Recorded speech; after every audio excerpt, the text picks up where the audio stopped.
Merhaba arkadaşlar, DJI Teknik Servis'ten Mini 4 Pro açılışını yapıyoruz. Cihazımızın özelliklerinden başlayayım, kutu açılışıyla beraber. Görüntü aktarımı normal Türkiye modunda 8 kilometreden 10 kilometreye kadar artmış. Şimdi kutu açılışımızı yapalım, bakalım cihazımızın içinden neler çıkıyor.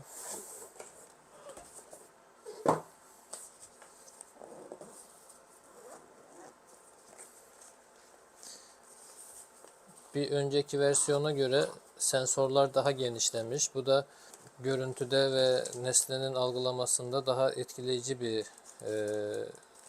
yöntem. Kutumuzun içinden iki takım pervane, bir takım artı iki çift pervane çıkıyor. Şarj kablosu, çift taraflı Type-C şarj kablosu. Bir tarafı USB, diğer tarafı Type-C bir tane kablomuz var. Pervaneleri değiştirmek için yıldız tornavidamız var.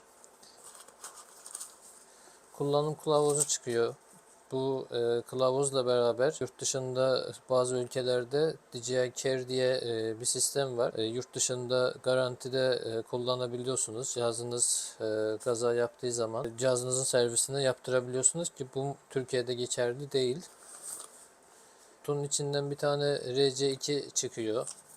Bu da yine bir önceki kardeşine göre, Mini 3 Pro'ya göre daha uzak mesafeye cihazınızı göndermek için kullanılan bir kumanda. Çünkü bir önceki versiyonda bu antenler yoktu. Ama bu versiyonda Türkiye modunda 10 kilometreye kadar ve Amerikan modda FSS diye geçen modda da 20 kilometreye kadar cihazınızı gönderebiliyorsunuz. Kurulumunu da yapacağız birazdan. Şöyle bunu da ayırayım. Cihazlarımız iki versiyonda geliyor.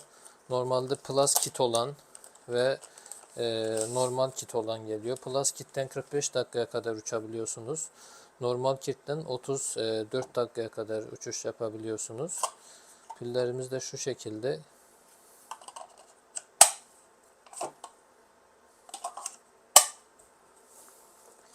Ve işin en önemli kısmı drone. Bakalım drone'umuzun kendisi nasıl tasarlanmış.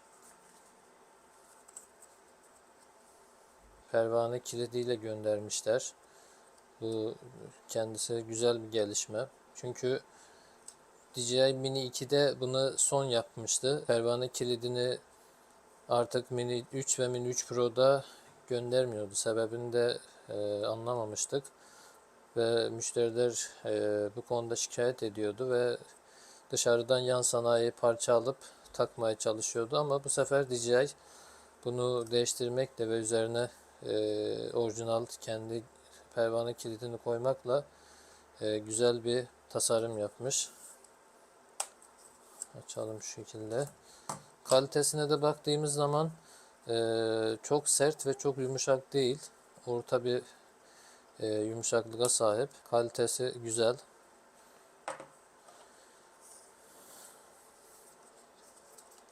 Bu da DJI'den bir ilk. Bundan önceki bütün modellerde DJI sensör koruması yapmamıştı. Sadece gimbal koruyucuyla müşterilere gönderiliyordu ama bu sefer gimbal koruyucu ve sensör koruyucuyla güzel ve kaliteli bir gimbal koruyucu yapmıştır.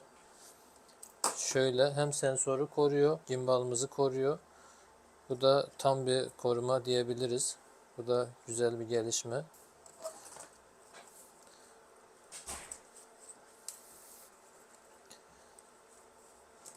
Ve cihazımızın tasarımı şöyle. Koruma plastiğini çıkarıyoruz. Mini 3 Pro'ya göre burada bir ışığımız var. Bu da neye destek verir? Işığı burada mod için ya da süs için koymamışlar. Akşam sensörler çalışmaz bütün cihazlarda. Işık ortamı düşük olduğu için ama bu sensörlerin çok büyük bir faydası var. O da akşam GPS ile bağlandığı uçuş yaptığınız zaman iniş ve kalkışınızı çok güzelce destekler. Yani cihazın nerede iniş yapıp nerede kalkış yaptığını ışık sayesinde çok güzelce anlarsınız. Ve ben bir tane de Mini 3 ile bunu size alt kısmını göstereyim. Evet, şimdi burada bir tane Mini 3 Pro'muz var. Burada bir tane Mini 4 Pro'muz var. Alt sensörlerin boyu hemen hemen aynı. Ama ışık kısmına geldiğimiz zaman burada ışık eklenmiş ve infrared sensörü daha büyümüş. Bu da inişlerde ve kalkışlarda, hatta suyu algılamada size destek verebiliyor. Çünkü bazı cihazlar suyun üzerine de bilmeden iniş yapıyor ve cihazınızın bozulmasına sebep olabiliyor. Ve bu açıdan çok güzel bir tasarım yapmışlar. Cihazımızın alt kısmı Mini 3 Pro ile Mini 4 Pro arasında şöyle bir fark var. Ön kısma gelelim.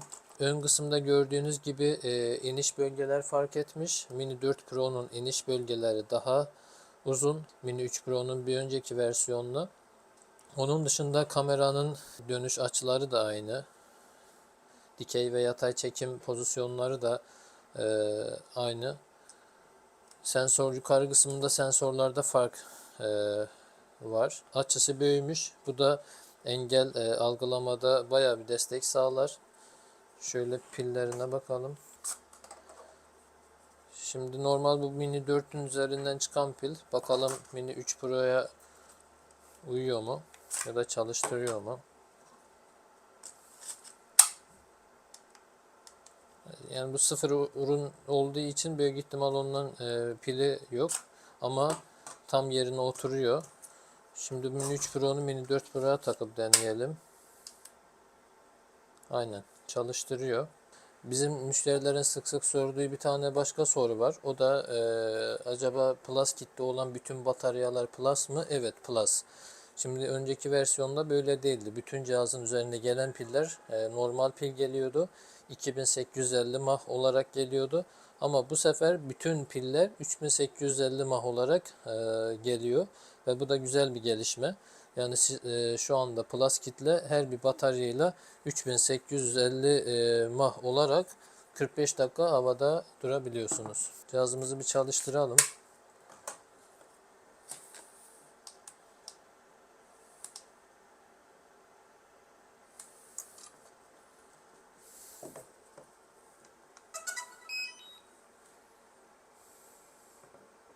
Evet, şimdi aktivasyonunu yapıyoruz Mini 4 Pro'nun.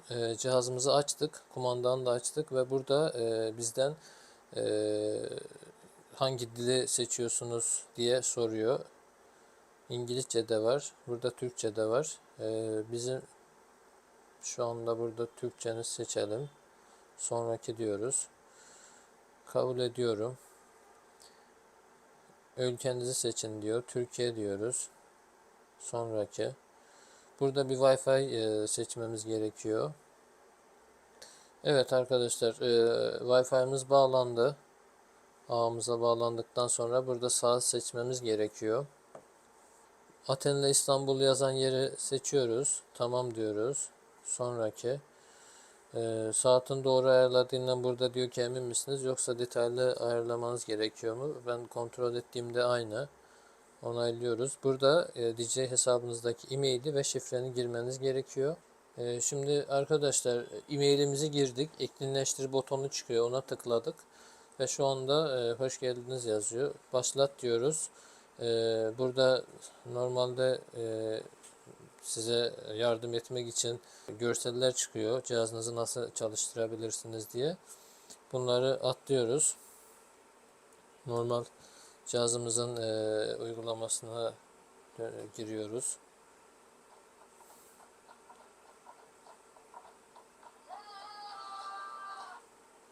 Açıyoruz bu işaretleri. Sonraki cihazı etkinleştir diyor. Kabul ediyoruz. Etkinleştiriliyor.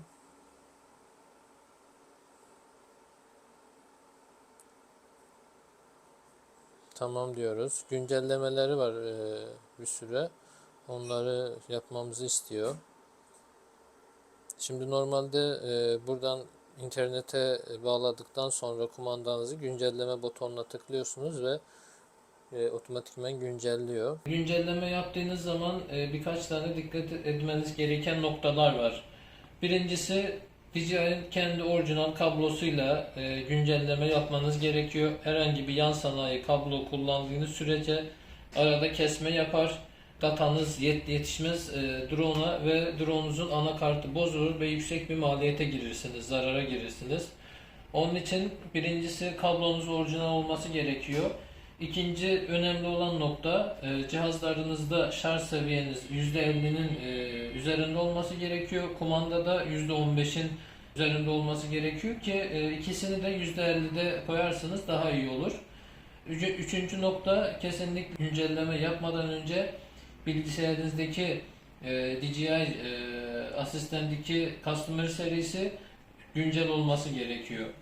Şimdi bunların biz üçünü de sağladıktan sonra güncelleme nasıl yapılıyor diye ona bakalım. Şimdi DJI Assistant 2'mizi açtık biz. Bilgisayarımızda şu an açık. Kablomuzu söküyoruz. Direkt cihazın üzerinde gelen kablo. Kumandamızı açıyoruz.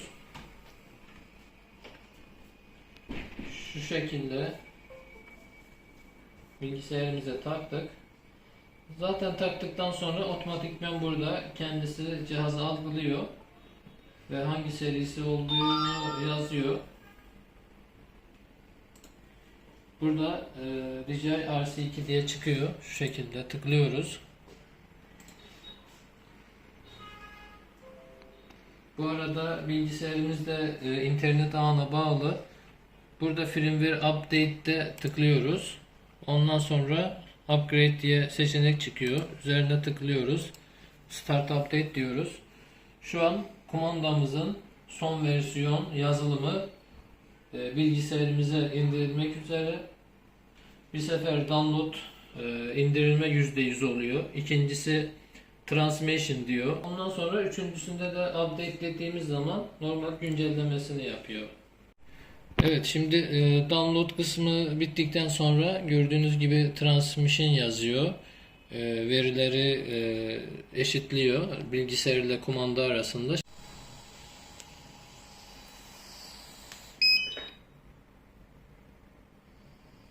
Evet, şimdi gördüğünüz gibi update sırasındayız.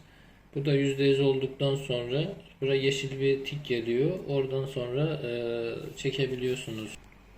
Evet, şimdi arkadaşlar yeşil tiki görüyorsunuz burada. Bu ne demektir? Kumandamız %100 güncellendi ve kullanmaya hazır. Evet, şimdi kumandamızın güncellemesini yaptık. Kenara arıyoruz. DJI Assistant 2'mizi son versiyona güncelliyoruz. Cihazımızı açıyoruz. USB ile takıyoruz bilgisayarımıza. Zaten takar takmaz ekranda çıkması gerekiyor. Mini 4 Pro diye zaten burada model olarak çıkıyor. Tıklıyoruz üzerine. Bilgisayarımız internete bağlı olması gerekiyor.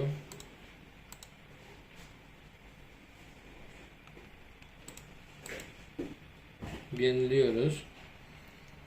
Burada firmware update'de upgrade tuşuna basıyoruz. Ve güncelleme kumandadaki gibi 3 seferde olduktan sonra yeşil oluyor. Evet arkadaşlar, gördüğünüz gibi güncellemeni bitirmiştik. İyi uçuşlar dileriz.